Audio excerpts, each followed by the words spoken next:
Senate Bill 381 is an attempt to regulate the big tech censorship that we face. I'm sorry? 391, pardon me, thank you, appreciate that. We have a big problem, a very, very big problem in that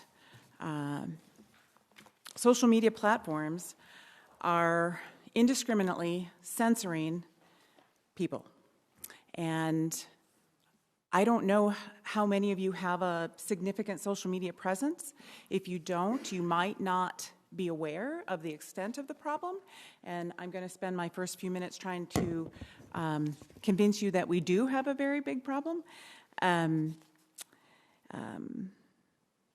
So it affects Facebook, Twitter, Instagram, YouTube, and many other platforms as well.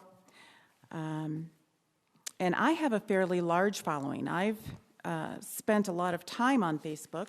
I have 5,000 friends. That's the maximum you can have on a personal page. I have 2,000 friend requests that would like to be my friend that I don't have room for. I have 25 people who follow me, which means they can't be my friend, but they follow what I post on social media. And for me, I started using social media platform in 2009 as a way to stay in touch with my horse industry friends. And then it developed into a valuable tool for setting up nationwide collaborative working groups in an online chat room. And then when I got into politics, in 2013, I began using the platform to communicate with my constituents and hearing from them about their concerns and answering their questions and sharing my political platforms with them via social media. And that model of communication has worked extremely well for me for the purpose of running the campaign and getting elected. In my last primary, I earned 63% of the vote in a district that I had never ran in against someone who had ran and won in that district 4 times previous.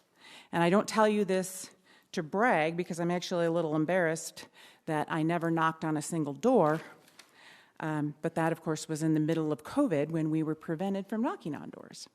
So social media became extremely useful for the purpose of running a campaign. And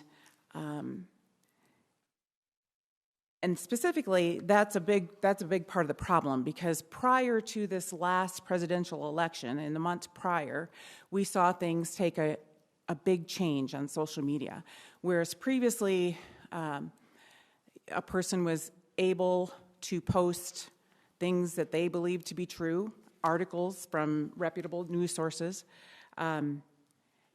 things were being eliminated. People were being deplatformed, posts were being removed, entire groups were being censored, and on it goes, until to the point where President Trump was completely deplatformed and his voice from social media was completely silenced.